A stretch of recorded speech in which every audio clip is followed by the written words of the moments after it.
চলমান কারফিউ আরও শিথিল হচ্ছে। রাজধানী সহ ঢাকার আশেপাশের জেলায় আজ ও আগামীকাল সকাল ৮টা থেকে বিকেল ৫টা পর্যন্ত কারফিউ শিথিল থাকবে। বৃহস্পতিবার রাতে এই ঘোষণা দেন স্বরাষ্ট্রমন্ত্রী আসাদুজ্জামান খান কামাল। রাজধানীর ধানমন্ডিতে নিজের বাসভবনে বৃহস্পতিবার রাত 10:30টায় আইন শৃঙ্খলা রক্ষাকারী বাহিনীর ঊর্ধ্বতন কর্মকর্তাদের সঙ্গে বৈঠক করেন স্বরাষ্ট্রমন্ত্রী। বৈঠক শেষে রাত 12টার দিকে কারফিউ শিথিলের ঘোষণা দেন স্বরাষ্ট্রমন্ত্রী। তিনি বলেন, ঢাকা মহানগর ও ঢাকার জেলা গাজীপুর, নরসিংদী ও নারায়ণগঞ্জে শুক্র ও শনিবার সকাল 8টা থেকে 5টা পর্যন্ত কারফিউ শিথিল থাকবে। অন্যান্য জেলায় কারফিউর বিষয়ে সিদ্ধান্ত নেবেন সংশ্লিষ্ট জেলা প্রশাসকেরা।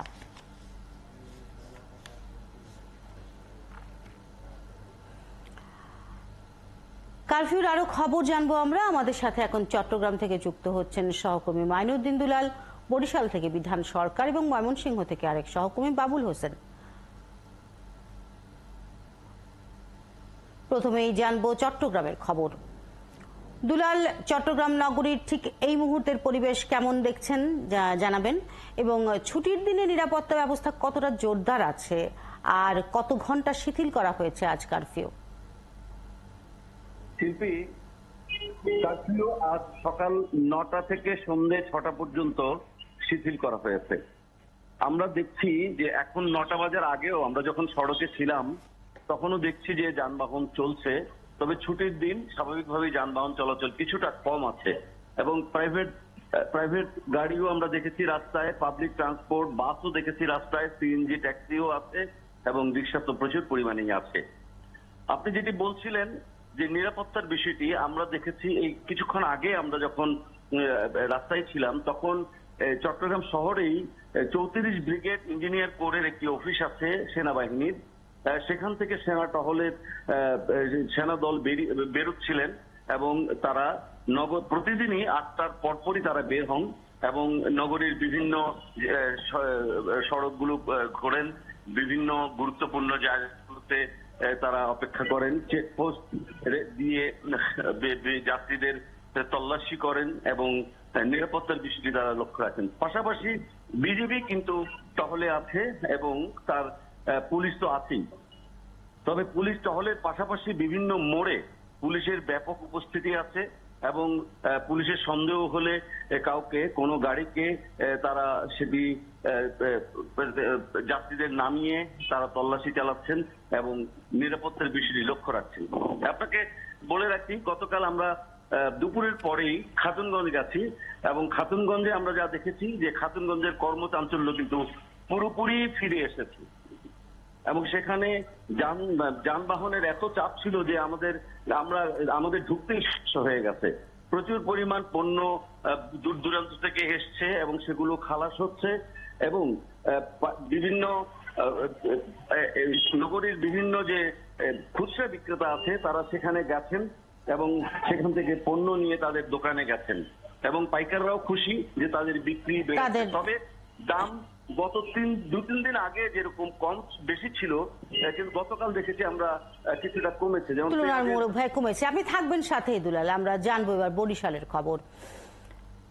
বিধান, বরিশালে বর্তমান পরিস্থিতি জনজীবনে কতটা স্বস্তি ফিরেছে জানতে চাই। সড়কে সেনা বা বিজিবির টহল দেখছেন কিনা তাও জানতে চাই। কত সময়ের জন্য আজ কারফিউ শিথিল হলো? বরিশালের কারফিউ যেটি শিথিল করা হয়েছে সেটি সকাল 6টা থেকে রাত 9টা অবধি বরিশাল মেট্রো এবং জেলা সব জায়গাতেই এই কারফিউ শিথিল করা হয়েছে এবং রাত 9টার পর থেকে ঠিক জেলাতে এবং মেট্রোতে কারফিউ আবার বলবৎ থাকবে। এটি জেলা প্রশাসক এবং নগর পুলিশের কমিশনার তাদের দপ্তর থেকে আমাদেরকে জানিয়েছেন। তবে কারফিউ শিথিল থাকার ফলে আপনাকে বলতে পারি যে আজকের কিন্তু শুক্রবার কিন্তু যেসব এলাকায় আজকের যে বাজার বা দোকানপাট বন্ধ থাকার কথা শ্রম আইন অনুযায়ী, সেসব জায়গায়ও দেখেছি কিছু কিছু দোকানপাট খুলেছে। বিশেষ করে সবজির বাজার দর আমরা কিছুক্ষণ আগে জানতে পেয়েছি যে সবজি যে ভারত থেকে যে আপনার যে কাঁচামরিচ যেটি অলরেডি চলে এসেছে বরিশালের পাইকারি বাজারে এবং যার ফলে আজকের কাঁচামরিচের দর কিন্তু 110 থেকে 120 টাকা পাইকারি বাজারে বিক্রি হচ্ছে। মানে যে মরিচের প্রায় 400 টাকা ছুঁই হয়েছিল দর কাঁচামরিচের, সেটি এখন কমে আসছে এবং পটলের কেজি ওরা বললেন যে 10 থেকে 15 টাকা এমনি করে সব সবজির দাম কেজিতে 5 থেকে 10 টাকা কিন্তু গেল দুটোর তুলনায় আজকের আবার কমে গেছে। তো শিল্পী, আপনাকে বলতে পারি যেটা জানতে চেয়েছিলেন নগরীতে যে বিজিবি বা সেনাবাহিনীর সদস্যদের টহল, হ্যাঁ সে তাদের টহল রয়েছে। কিছুক্ষণ আগে ঢাকা থেকে যেসব যাত্রীরা দূরপাল্লার বাস যোগে বরিশালে এসে পৌঁছছেন তাদের সাথে আমরা কথা বলে জানতে পেরেছি যে ঠিক মহাসড়কে যে যান থামিয়ে তাদের বাহন থামিয়ে সেখানে কিন্তু সেনাবাহিনী এবং বিজেপির সদস্যরা টহল দিচ্ছে, তারা তাদেরকে দেখভাল করছে এবং যাতে করে কোনো ধরনের নাশকতা বা কোনো ধরনের দুর্বৃত্তায়নের ঘটনা না ঘটে সেজন্য তারা তল্লাশি চালিয়েছে এবং তারপরেই তারা এই বাসগুলো ছেড়েছে। মানে একটা নিরাপত্তা বলয়ে রয়েছে যাতে করে কোনো ধরনের নাশকতা না হয়। তবুও তারপরেও নগর পুলিশ কমিশনারের পক্ষ থেকে যেটি বলা হয়েছে যে আইন শৃঙ্খলা পরিস্থিতি তাদের নিয়ন্ত্রণে রয়েছে এবং নিয়ন্ত্রণে থাকার ফলেই কিন্তু তারা কারফিউ শিথিল করেছেন। সকাল 6টা থেকে রাত 9টা অবধি কোনো কারফিউ থাকছে না, তারপর রাত 9টা থেকে তাদের কারফিউ বলবৎ থাকবে। অপরদিকে নাশকতার যে ঘটনা রয়েছে তাতে 4টি মামলা হয়েছিল নগরীর যে 4টি থানাতে এবং এবং এবং এক ব্যক্তির পক্ষ থেকে একটি মামলা করা হয়েছে। মোট 5টি মামলা হয়েছে এবং সেই মামলায় রীতিমতোই তারা গ্রেপ্তার করছেন। কারণ যে গেল বৃহস্পতিবারে যে ঘটনাটি ঘটেছিল সর্বশেষ যে পুলিশ বক্সে বরিশাল নথুল্লাবাদে সেখানে হামলা হয়েছিল এবং সেখানে যে আওয়ামী লীগের যে শান্তি মিছিল করার সময় যে নগর আওয়ামী লীগের সাধারণ সম্পাদক শ্রেণীবাদ সাদিক আবদুল্লাহ তার উপরও গুলিবর্ষণের হয়েছিল বা লক্ষ্যভ্রষ্ট হয় তিনি। তারপরে তার লোকজন সেখানে জড়ো হলে এবং এই যে যারা নাশকতাকারী বা যারা নাশকতা করতে চেয়েছেন তারা পালিয়ে যান এবং তাদের সাথে সংঘর্ষে সেখানে আহত হয় 8-9 জন আহত হয় এবং তাদেরকে আমরা গেল দিন দেখেছি যে জামাতের নগর জামাতের আমির এবং এবং এবং এবং বিএনপির নগর বিএনপির যুগ্ম আহ্বায়ক জিয়াউদ্দিন শিকদার তাদেরকে ঢাকা থেকে পুলিশ গ্রেপ্তার করে নিয়েছে, এই বরিশালে নিয়ে আসছেন। তো আপনাকে বলতে পারি যে বরিশালের পরিস্থিতি যেটা তারা বলছেন যে সার্বিকভাবেই শান্ত রয়েছে, অনেকটাই শান্ত এবং স্বাভাবিক। আপনি থাকবেন সাথেই বিধান। আমরা জানবো এবার ময়মনসিংহের খবর। বাবুল, আমরা শুনছিলাম চট্টগ্রাম এবং বরিশালের খবর। ময়মনসিংহের কি অবস্থা? শুক্রবারকে কেন্দ্র করে আজ জেলা প্রশাসনের পক্ষ থেকে বিশেষ কোনো নির্দেশনা দেয়া হয়েছে কিনা তা জানতে চাই। সড়কের মোড়ে মোড়ে নিরাপত্তা ব্যবস্থা কেমন দেখছেন? কত সময়ের জন্য শিথিল হলো আজ কারফিউ? শিল্পী, যেটি আমার সহকর্মীরা বলছিলেন বরিশাল এবং চট্টগ্রাম থেকে, যে আজকে সপ্তাহের সরকারি ছুটির দিন শুক্র শনিবার, এই সময়টাতে নগরীর সকাল 9টা গড়িয়েছে। এই সময়টাতে যে পরিবেশ থাকে শহরের যানবাহন এবং দোকানপাট আজও কিন্তু তেমনটি আছে। অর্থাৎ আমরা সকাল থেকে দেখছি যে পরিবেশ অনেকটাই স্বাভাবিক রয়েছে এবং নগরীর মুড়ে মুড়ে পুলিশের এখনও সতর্ক অবস্থানে নামেনি। তবে আমরা টহল দেখেছি যে বিজিবি, পুলিশ এবং আইনশৃঙ্খলা রক্ষাকারী বাহিনীর যারা সদস্য রয়েছেন তারা টহল দিচ্ছেন। এই হরতাল, এই যে কারফিউ শিথিলের মধ্যেও কিন্তু আমরা দেখছি যে তাদের টহল তৎপরতার কোনো কমতি নেই এবং কাঁচা বাজারের যে পরিস্থিতি সেটি একেবারে স্বাভাবিক হয়ে এসেছে এবং সব ধরনের যে নিত্যপণ্য সবজি সেটি কিন্তু সরবরাহ বেড়েছে এবং যেহেতু ট্রাক থেকে সবজি বোঝাই ট্রাক বাজারে ঢুকতে পারছে শিথিলের কারণে এবং বাজারের যে উপস্থিতি ক্রেতা বিক্রেতাদের সেটি একেবারেই স্বাভাবিক হয়ে এসেছে এবং এই সকালের দিকে কিছুটা যানবাহনের চাপ যেহেতু শুক্র শনি ছুটির দিন কিছুটা কম থাকলেও কিন্তু বেলা বাড়ার পর এটি ধীরে ধীরে বাড়তে থাকে এবং গতকালও আমরা দেখেছি যে শিথিলের পরও কিন্তু অনেকটা যানবাহনের চাপ ছিল। সড়ক মহাসড়কে দূরপাল্লার যানবাহনও চলাচল করেছে এবং সেখানে কিন্তু যাত্রীর যে উপস্থিতি সেটিও কিন্তু তুলনামূলক কম ছিল না।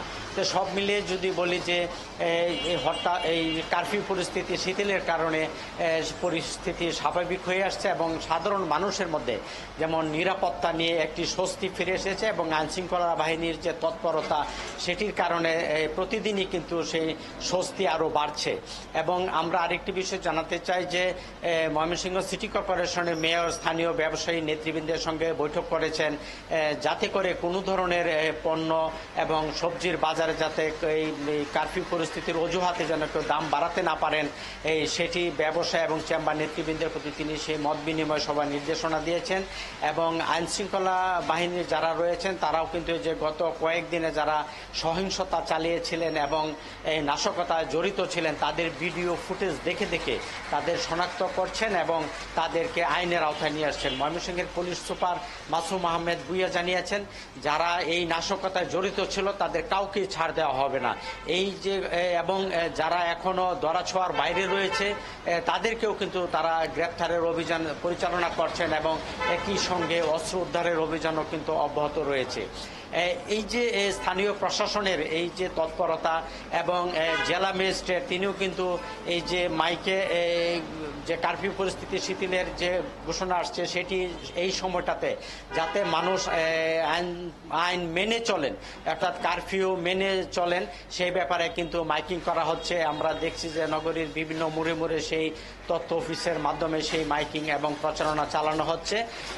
সব মিলে এই স্থানীয় প্রশাসন, পুলিশ প্রশাসন, আইনশৃঙ্খলা রক্ষাকারী বাহিনীর তৎপরতার কারণেই পরিস্থিতি স্বাভাবিক হয়ে আসছে এবং এখন নানা শ্রেণী পেশার মানুষ যেটি বলছেন এবং দাবি করছেন যে যারা এই ধরনের নাশকতা করেছে সরকার যেন কঠোর হস্তে তাদের আইনের মুখোমুখি করে, তাদের বিচারে মুখোমুখি করে, এমন তাদের দৃষ্টান্তমূলক বিচার দাবি করেছেন।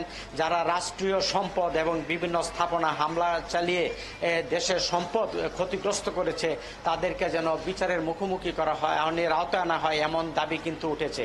আমরা জানি যে যেটি ময়মনসিংহের পুলিশ সুপার জানিয়েছেন যে সহিংসতার সময় তাণ্ডবের সময় গেল 19 এবং 20 জুলাই সহিংসতায় 15টি মামলায় 120 জনকে গ্রেপ্তার করা হয়েছে এবং বাকিদেরকেও গ্রেপ্তারের প্রক্রিয়া চলছে এবং এসব মামলা প্রায় 4000 দুর্বৃত্তদেরকে আসামি করা হয়েছে এবং পুলিশ বলছেন যে সেটি ভিডিও দেখে তাদেরকে শনাক্ত এবং তাদেরকে গ্রেপ্তারের অভিযান যেটি চলছে সেটি অব্যাহত রাখবেন। শিল্পী আরেকটি বিষয় জানাতে চায় যে এই যে নানা শ্রেণী পেশার মানুষ যারা এই কয়েকদিন অবরুদ্ধকর অবস্থা ছিলেন, একটি অস্বস্তিতে ছিলেন, তারা কিন্তু এখন যখনই কারফিউ শিথিল হচ্ছে তখনই কিন্তু সবাই রাস্তায় নেমে পড়ছে। আপনারা তিনজনই রয়েছেন, আপনারা কারফিউর খবর জানবেন এবং নিশ্চয়ই পরবর্তীতে আবারও যুক্ত হবেন আমাদের সাথে।